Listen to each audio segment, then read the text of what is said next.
Welcome back to Future in Focus, a podcast on wealth and legacy planning.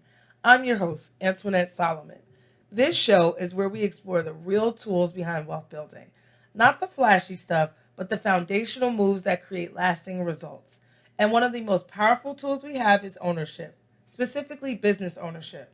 Today, we're talking about what it really takes to build a business that scales, supports your life, and maybe even sells. And we're not keeping this theoretical. We're getting into the real story. My guest today is Dr. Saran Nurse, a woman who has done it all. She's built and sold a multi-location business in Brooklyn, and now she teaches, researches, and mentors the next generation of entrepreneurs. She's also a co-founder of Jet Community, which I am a proud member, and a professor at Keene University, where her work focuses on entrepreneurship at the intersection of race, access, and gender. Saran, I am so glad to have you here today. Thank you so much for having me, Antoinette. Okay, so let's get started.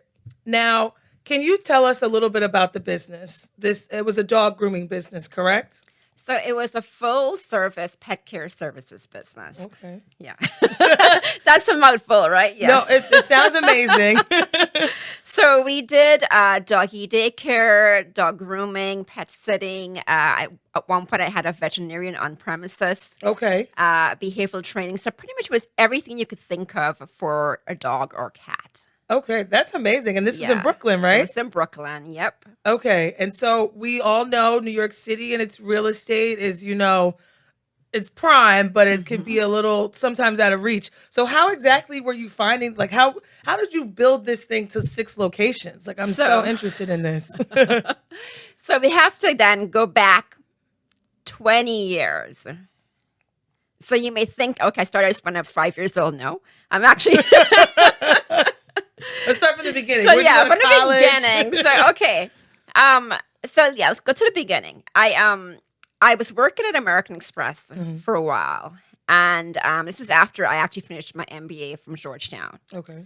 And I thought I was going to be in corporate America for the rest of my life. Coming from a Caribbean background, we value security, corporate security, and I hated it. I couldn't stand it. And I just felt that maybe my personality was not the best for corporate America, that the politics of corporate America was just not me. And I remember there were times I would be so depressed at work. And I never thought of myself being an entrepreneur, but I started thinking, what is another route to this? Because I really couldn't see myself doing this for the rest of my life. And at one point, I thought about doing a hair spa and going to cosmetology school. And I was like, oh, okay, well, maybe yeah, maybe no. And it was just a thought. And then my department had a reorg, and I was displaced from my job. Me, along with countless other Black people. And I started doing a business plan, actually. And was actually, before that, I was sitting in Fort Greene in Brooklyn with a friend. And it was after a long day at work. And I said, you know what? I should go walk dogs for a living. I heard dog walkers make like 6 figures. I love dogs. So I'm an only child. And growing up, I had a dog named Kiki. She was like my sibling. I said to myself, I always loved dogs. Maybe I'll just go walk dogs for a living. I'll leave an American Express and go walk dogs for a living. And so I was looking around Fort Greene, loved that neighborhood. At that time, pre-gentrification, it was like the place for Black people. Loved the neighborhood. And there was nothing in the neighborhood for dogs at that time. But there's this huge community of dog owners. Like if you go to Fort Greene Park, you would see all these dogs and their owners in the morning. So I'm famous for doing a business plan. Did a business plan. I was like, yeah, there's something to it. And it just so happened at the time we had this reorg in my department. And I chose not to get another job at American Express. Took a severance package. And this is like around 9/11. Right before 9/11, I left American Express and I enrolled in dog grooming school. Wow, I didn't know there was a school for There it. is a school, yeah. Wow. And so me and you, because I went to my first day of dog grooming school, I was like, there with my textbook, at this time we didn't have laptops. Yep. We were still doing like the pen and paper thing. went with my notebook, and I was like, no, there's no notes taking here. It's just dogs, or just their cutting dogs, learn how to cut dogs. You know, it's just like in this place, there's just cages, tables, and we're doing dogs. And so the reason I did this because I know I want to do this business, but I had at one point during the dot-com wave thought about doing a Caribbean culture website business. And that business actually tanked when my technical partner walked off with the website. Well, So I said to myself, if I ever do another business, I need to know the core competency of the business.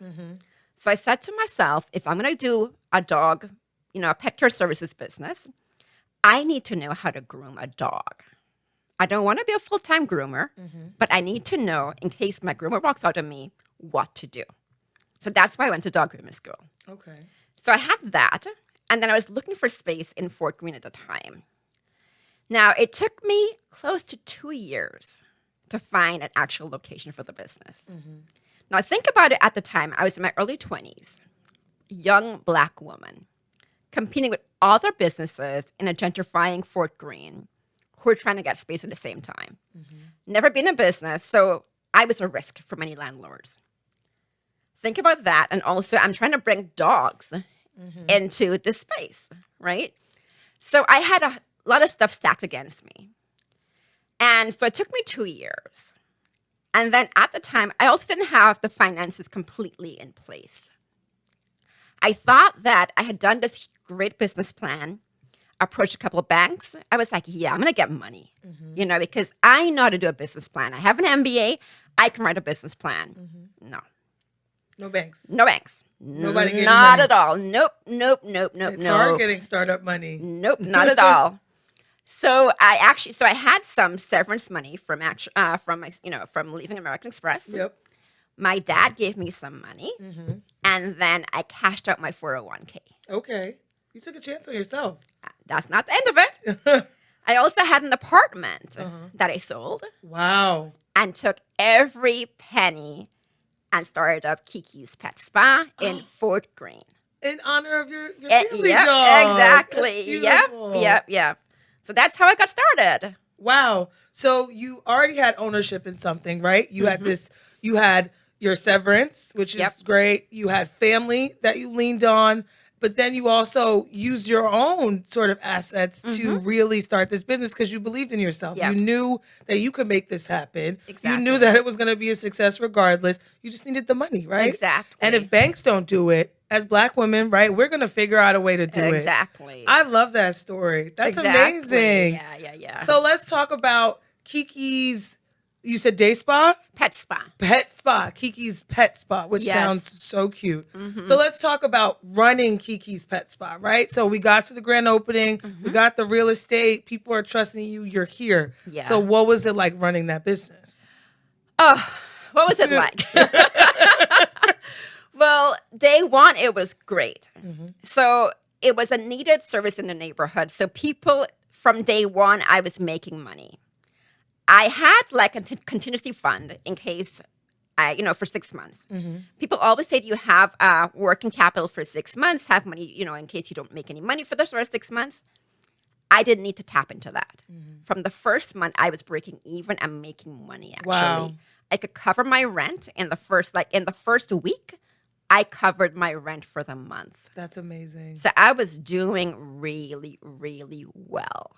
Because you filled a need. Yeah. The neighborhood didn't have it. Exactly. And it probably was because it was a predominantly Black neighborhood. Yeah. So nobody saw the value in it, thinking that, oh, they don't need services for their pets. And here you come, Yeah. this genius Black woman, Yeah. filled a need, got ownership, and right off the bat started making the money. Exactly. Oh, I'm sorry to continue. Let's hear the rest of it. So that was, but let me back up 1 second because at the time I was planning this business, I was negotiating with one landlord and he, black guy, and we negotiated for like 3 months. At the end of it, he was like, nope, I'm not going to rent to you. So I'm there heartbroken. I thought it was a perfect location for me.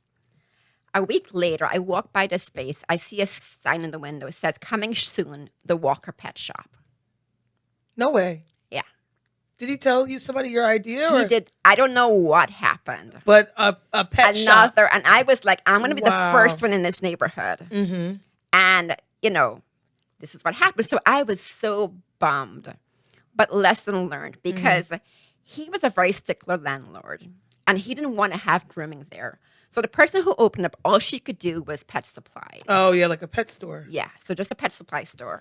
So this was a sister. So, we actually had, we collaborated. Great. And so I was doing a lot of the services, so we really weren't competing.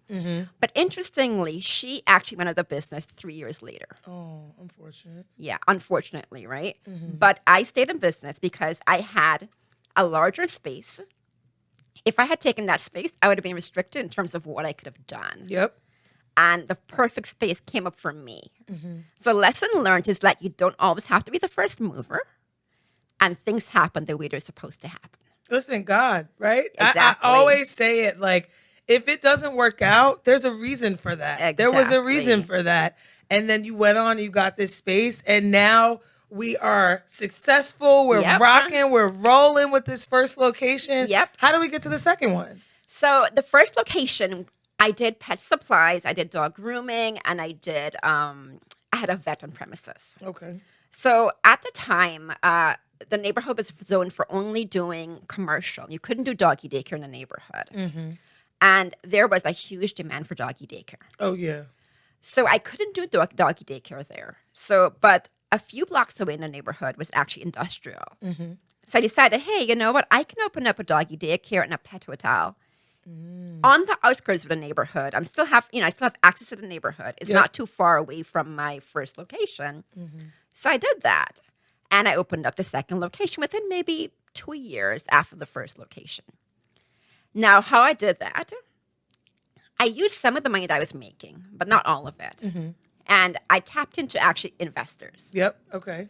So another lesson, as much as possible, don't use your own money. If you can raise money, then definitely use other people's money. We're going to have light bulbs go off in the middle of this episode to show...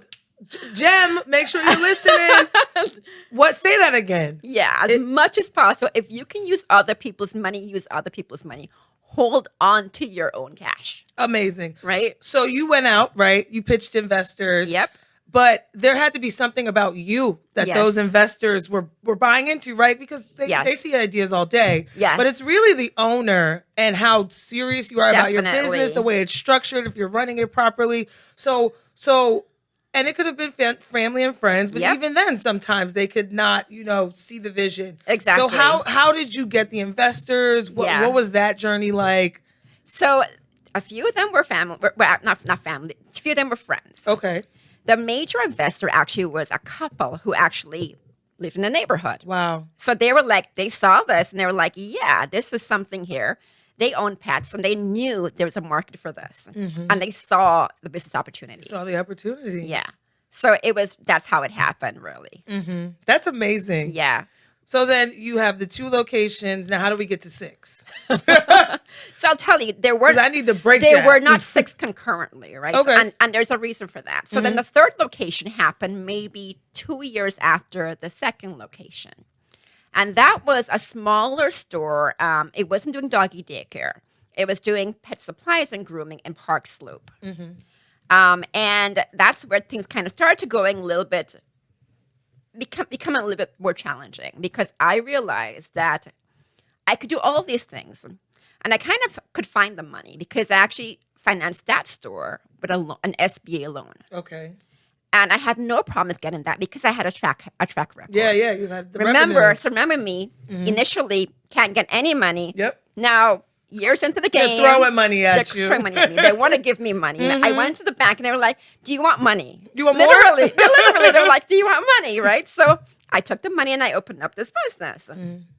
But the thing is that while I had financially, I had enough for maybe, for doing multiple locations.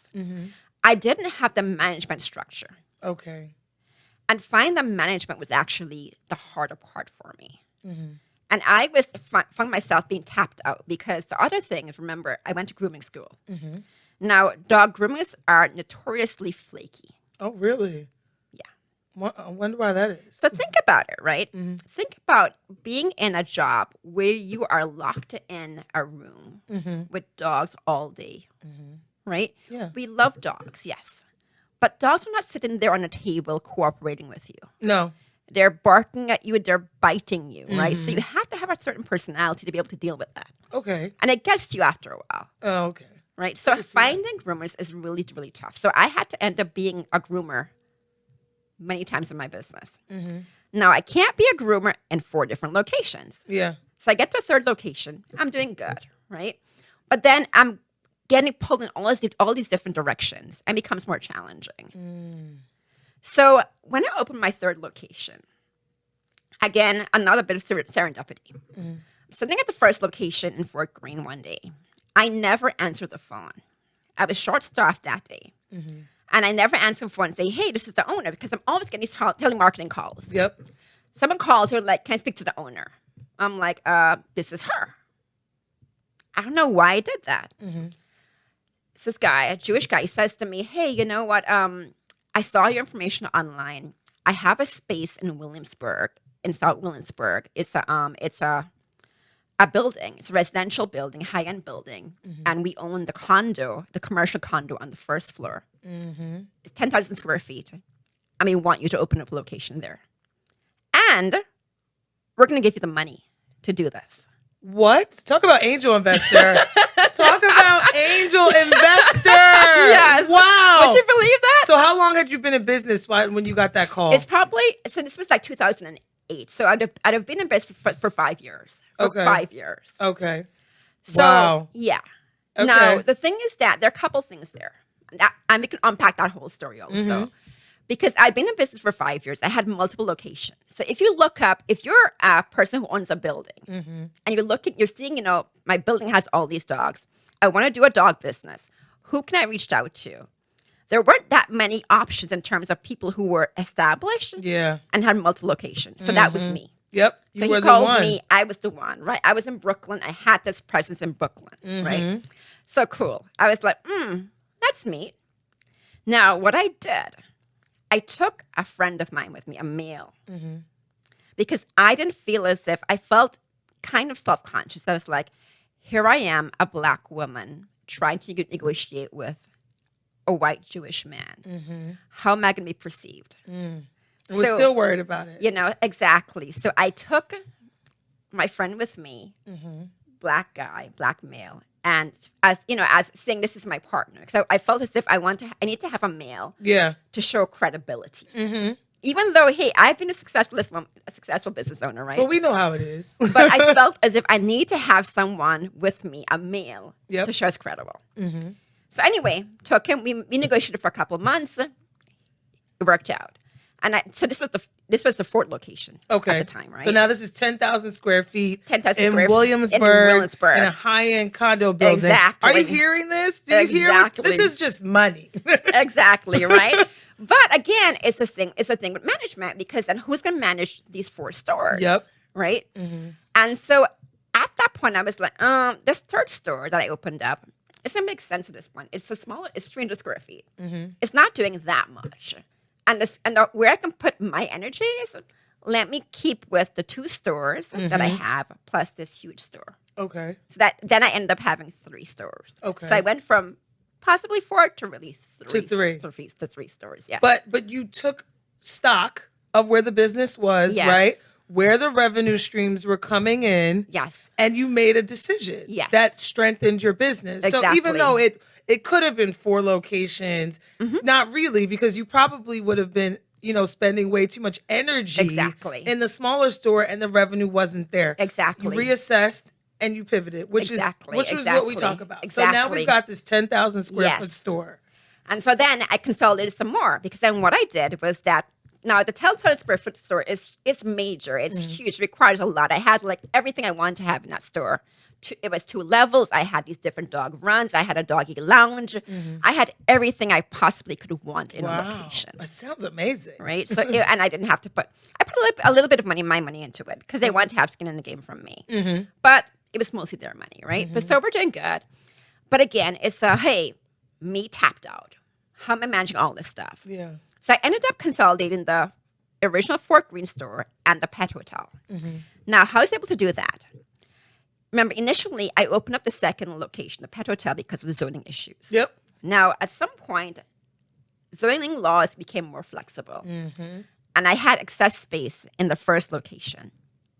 So I took the doggy daycare and the pet hotel and opened it up in the basement of the first store. Wow. Yes. Okay, so you consolidated. I consolidated, the yes. Okay, so now again, looking at the business needs, reassessing, understanding your own capacity because you don't want to burn yourself out. Exactly. And you took that first location, just expanded it, and added the pet hotel at the bottom. Exactly. Okay. Right? So here I am, right? The same rent. So the fixed cost is still the same, right? Because, and then I'm losing the rent on the second location because I don't have to pay for that any longer. Yep. But I'm still having almost the same revenues. So I'm doing better, right? Wow. Because my expenses are lower. Yep. I don't have to have two rents. And I have more revenues in that first location. Yep. So I'm better off by having one location as opposed to two, right? And then I have this one location. Now I'm down to two because I have consolidated location. And I have the 10,000 square foot location. Okay. So now, so even though it's less, exactly, it's more bigger. It's more, right?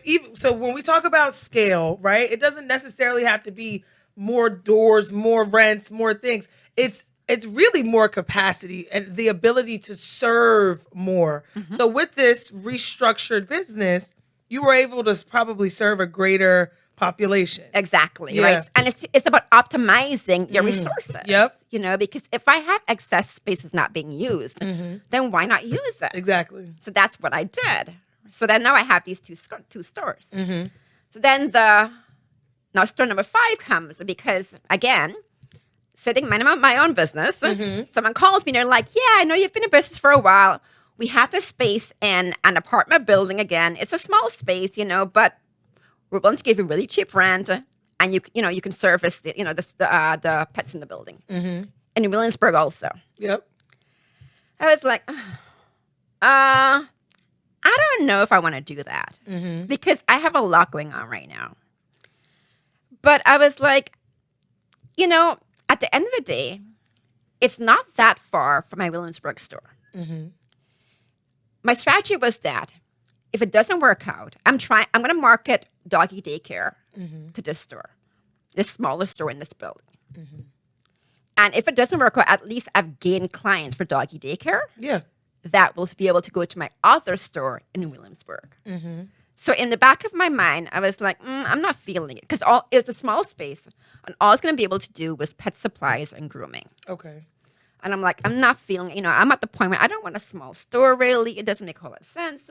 But in the back of my mind, the contingency was that if it doesn't work out, at least I'm still establishing relationships with the people in the building, and I can take that and actually make it work in my other locations. Because the clientele matters. Exactly, right? right? High quality, like high-end real estate means higher incomes, which means they can pay what you're looking to, charge. Exactly. So you want to keep those people in the fold. Exactly, right. And we did pick up and drop off for doggy daycare. Okay. So easily, establish these relationships in the space. Yep. And if it doesn't work out, just move them over. And that's what we did. We got enough. We have maybe about 6 clients from that store, which pretty much covered the rent. On that 5th store. We'll say 5th. The 5th store, right? Yeah, we'll say 5th. But again, it was just the energy of it. I was just like, no. And I've gained the clients. I don't need to be here any longer. Yeah. Right? So I closed that store. But what I learned from that is like, in the back of my mind, I didn't want to do it. And I kept in my mind saying, I shouldn't do it. But I did it anyway. Yep. But even though I did anyway, I had a contingency plan in place. Okay. And you always have to have that. You do. You always have to have, what is your exit strategy? If it doesn't work out, what are you going to do to get out of this? So that's the 5th store. Okay. Now, the 6th store, in between that mix, I opened up another store in Prospect Heights, Brooklyn with a friend. Okay. That didn't work out. So now you take on a partner. Yeah. With this 6th store. Yes. Okay. Now, you're a lawyer, right? Yep. Okay. So we're all about, we're friends. We had an LLC. We're like, we need to have an operating agreement, but we're too busy to do this. Huge mistake. Okay. Exactly. Look right. at my face in all of these cameras. If you are going to go into business with anybody, I don't care if it's your mama, have a partnership agreement, have an operating agreement, have something that governs the terms of that relationship, because trust me, you will regret it. Now let's hear the story. Exactly, right? So yes, we're too busy. We were trying to get the store up and running. We're like, yeah, we should do the operating agreement, but we don't have time to do that. We're good. We're good. Oh my God. I don't mean to laugh, but I've heard this story so many times. But let's hear it. It was like, we just couldn't come, we were just like having battles like within the first year. Okay. And we were fighting, and then we were like, it's not working. How do we exit? Mm-hmm. And he tried to lowball me on he tried to buy me out. And with a number that was like, this is not going to work. No, because I'm giving you, the store is my brand name that we're using. And I'm like, that is a lot of value. So it was your IP. It was exactly. So right? It was your IP that you own. Exactly. And if you want to buy me out, we're talking money here. Yeah, right? From my brand. It's your reputation. Exactly. And now you're no longer in it. You need to make sure that that's adequately protected, or it needs to be completely severed from the business. Exactly. So we had, so luckily, we had an accountant who was friends with both of us. And he intervened and said, hey, you know what? I have another accountant auditor who can actually work with you guys to value the business. Good. And he did that. Okay. And he valued the business. And then my partner was like, well, I guess, hey, I have to pay her. Mm-hmm. So yeah. You think? So he bought me out. So that was the sixth business. Yes. Okay. So the sixth store now. All right. So now we're the one big store. That was the original Fort Greene location. Then we've got the huge 10,000 square foot Williamsburg location. Yep. And those are still up and running. Yep. And then the sixth location, you get bought out. Exactly. But you still got these two locations over here, right? Exactly. Yes. Okay, so these are rocking and rolling. Yes, they're making their money. Yes. So now we get to a point where it's like, I think I want to get out. Exactly. Okay. So how do we get there? So I'm actually writing a paper about this because, people always say that your business is like your baby. That was not me. I was just like, this is my man. This is my... not my child. This is my man. This is my man. This is my boo, that's right? A different level of care. Exactly. I love you, but I'm like, I'm outgrowing you. Yep. I'm like...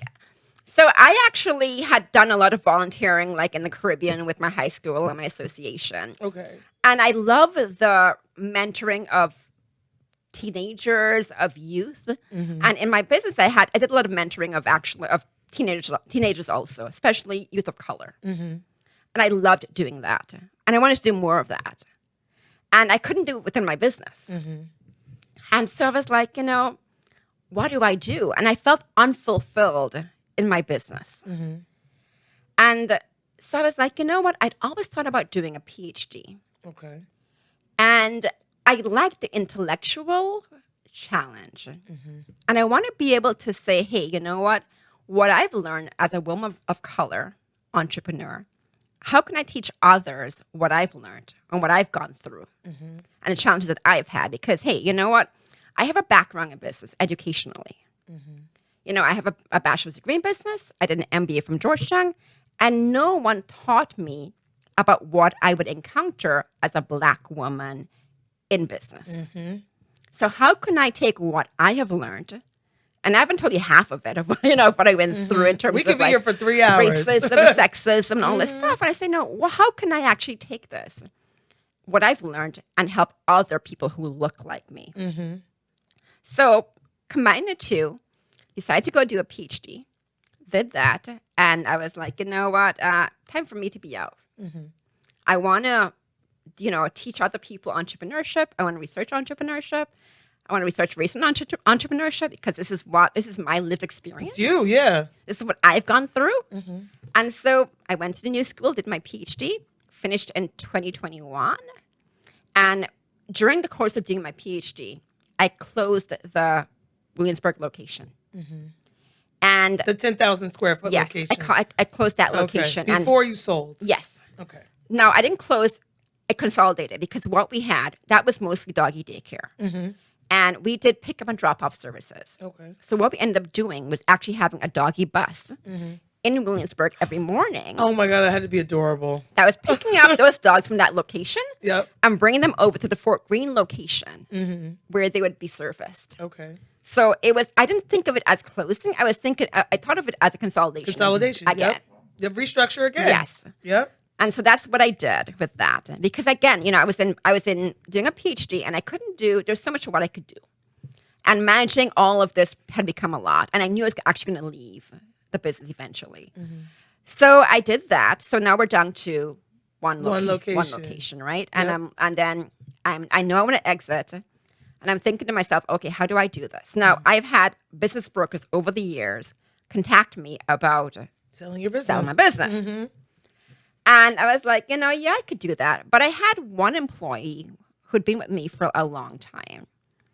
And I'd always said to her, this is your business. This is going to be your business. And we talked about it for the longest while, but the issue was the financing of it. Mm-hmm. And when I was about to, when I finished my PhD, I said, you know what? It's time for me to exit this. I said, are you ready to do this? Mm-hmm. And she's like, yeah, maybe.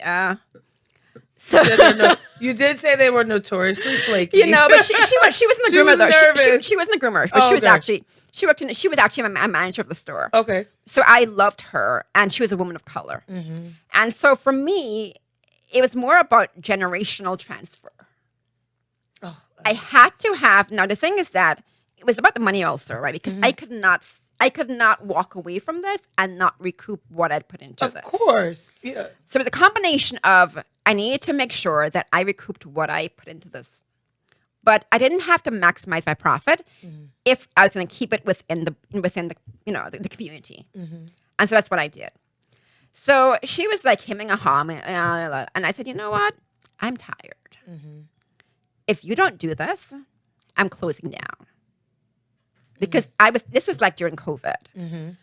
And I was like, okay, she's hemming and hawing. I could go to a business broker, but I don't have the mental energy to go through negotiating and all this stuff, right? And when you're tired like that, you'll give away the farm. Yeah. Because you just want to get out of it. Exactly. And that's the lesson learned also, because you should have an exit strategy from the beginning. And keep updating it. Because you don't want to be in a position where you're like, I'm exhausted and to heck with it. Yeah. Right? Mm-hmm. Luckily, she came back and she was like, you know what? My family's come together.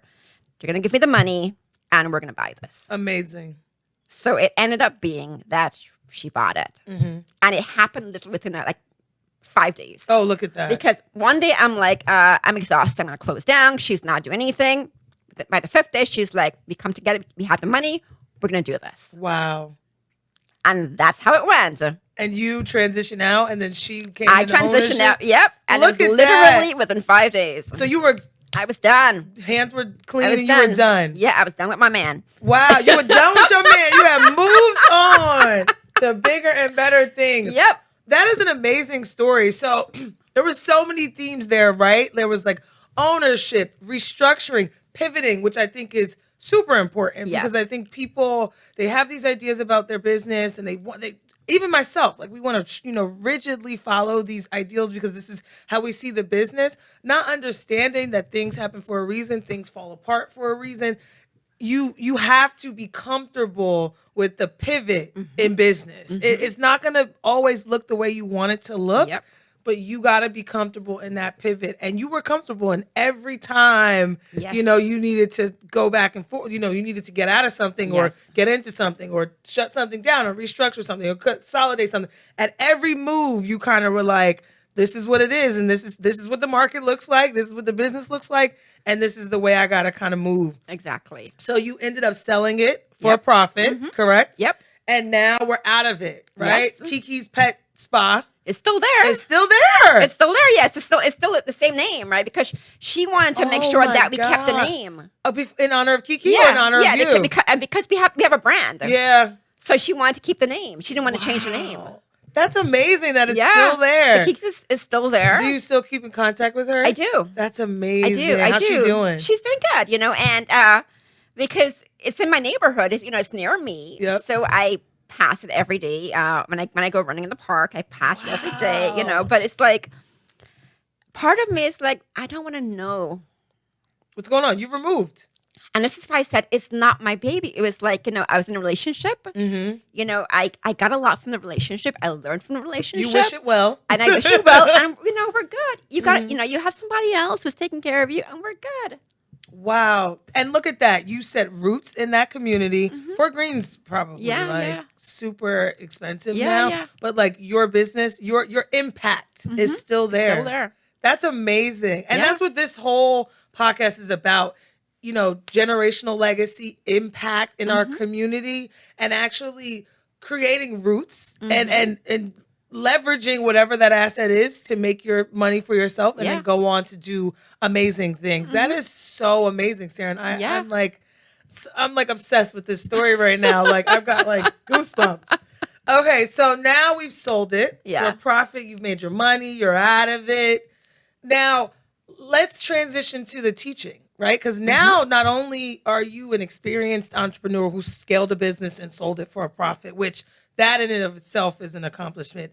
Now you're like, okay, my heart's mission is to teach these same skills to my community. Yeah. Right? And so now Exactly. you're a professor at Kane. Yeah. And now you're doing your research into the intersection of entrepreneurship and race and gender. Yep. So I want to hear about that. Please tell us more about this. Yeah. So I chose Kane because it's a minority serving institution. Okay. Majority of students are minorities, particularly Hispanic. And so for me, it was important to be at a place where actually I could make an impact on a community of colors. Okay. So I chose Kane. I teach entrepreneurship and I teach business ethics. And I love it. Absolutely love it. I love my research. I research race and entrepreneurship. I look at Black entrepreneurs specifically and their resilience. And a couple of years ago, I actually got a grant from the Kauffman Foundation Yeah. to research Black entrepreneur resilience. And I did that. And coming out of that, we found that this concept of resilience, we think of it as an individual capacity. It's this like, you can be resilient, this is your thing. But baked into that is a foundational level of external support. And if you think about who creates this definition of resilience, I think implied in there is that there is some foundational support from the outside, which is not acknowledged. Now, but also something that actually Black people don't necessarily have. Because white people, systems are made for white people. They're based upon a white majority and a white standard. So I think implied in that definition of resilience is the white standard, where they have a system that's made for them and they have foundational support. So what we found is that Black entrepreneurs don't have that foundational support. They don't have the social capital. They don't have the policies. Nope. So they have to have like a hyper resilience and over self-reliance. So we're thinking, okay, how can we correct that? How can we address that? So coming out of that comes JET, Community for Black Entrepreneurs, which is a networking and referral group where we support each other and we provide the external support that Black entrepreneurs need. So last year, April, we launched JET. That was coming out of the research on Black entrepreneur resilience. And JET is doing so well. You must be so proud. I am, I so am. And I can't go every meeting because I live in Brooklyn still. And I teach at Kane 2 days a week. Sometimes it's difficult for me to actually go to the meetings. But when I go there, I mean, Antoinette, the energy in there, it's like this Black excellence. And it makes me feel so fuzzy and warm. Oh, my God. And oh, my gosh, I love JET. And this is a product of my life, of what I've been through, of me being a Black woman entrepreneur, seeing, transitioning from that into academia, bringing my lived experience and putting it into the research, finding the gap that we don't have that support and creating this program. Listen, as a member of JET, one, thank you for creating this space. I remember, so I started my business July 2023 after a abrupt exit from my corporate job. And I remember once you kind of get past the business setup and getting the clients and making the money, right? Your business is kind of humming. You kind of take a step, at least for me, I took a step back and I was like, I need community. I don't have community in this space, right? Yes, I have lawyer community, right? Like I have my friends, I have Yep. bar organizations, I have those things, but I wasn't finding a community that was serving entrepreneurs that looked like me. They're the chambers, and I won't say they do a great job. But what I was looking for were people who were similarly situated to me, where I could go talk to them, get their counsel, maybe even use their services. Because I was having trouble finding service providers for things. It was just kind of like this. It just felt like I was in this, silo alone. Yeah. And then when my friend, plug for Cynthia Lubin, million dollar real estate agent, Cynthia reached out to me because I think she had heard my kind of, complaints for a while. And when she found out about Jet, she immediately invited me. And from the very first meeting, I was just blown away. Because not only is it an opportunity for us to come and pitch our businesses, it is truly a collaborative community where we can each help each other's businesses, climb that ladder and hopefully get to a place where we could sell it for a profit or expand it in a way where it becomes competitive to some of these larger white-owned businesses. Yeah. So Jet is so important for the overall just sort of success of all of our businesses. Definitely. And it came from you, Yeah. leading a successful business and then transitioning into sort of feeling the need to give back to the community. So it's just all circular, right? Like it's like you can't think about business success without, especially in our industry, right? Like you can't think about business success without thinking about the community. How can I serve the community? Definitely. Because the community has served me, right? Like they Exactly. support us, they Exactly. see Black women businesses, and they usually are, they support. So it is something that I'm just so proud to be a part of, and I can't wait to see how it expands, in the future. I hope we get more chapters, we get more, members. I'm just so excited, and I'm so thankful that you even had the I'll say humility to give back to, people like me. So I really thank you, Saran. This was an amazing conversation. I'm so thankful for your insight, your transparency. I'm sure I'm going to listen to this a few times. I'm definitely going to email you and say, hey, how do I do this? But it was so important for the broader conversation on legacy and generational wealth. Ownership is key, right? That is the most fundamental thing you can, have is ownership of something in order to really build legacy. So I thank you so much for your time. You're welcome. I can't wait to continue to be an active member of Jet. And if whatever, I just look forward to us continuing to work together. Definitely. Thank you so much for having me. Thank you, This Saran. was great. It was fun. Thank you. I'm glad you enjoyed yourself. Yeah. And to everyone that's watching, let this serve as a reminder that business isn't just about money. It's about building something that serves you, grows beyond you, and creates options you didn't even know you had. If this episode resonated with you, please share it with someone you care about. Subscribe to the show, maybe even leave a review. It helps others find this space. This is Future in Focus, a podcast on wealth and legacy planning, where strategy meets legacy. Until next time.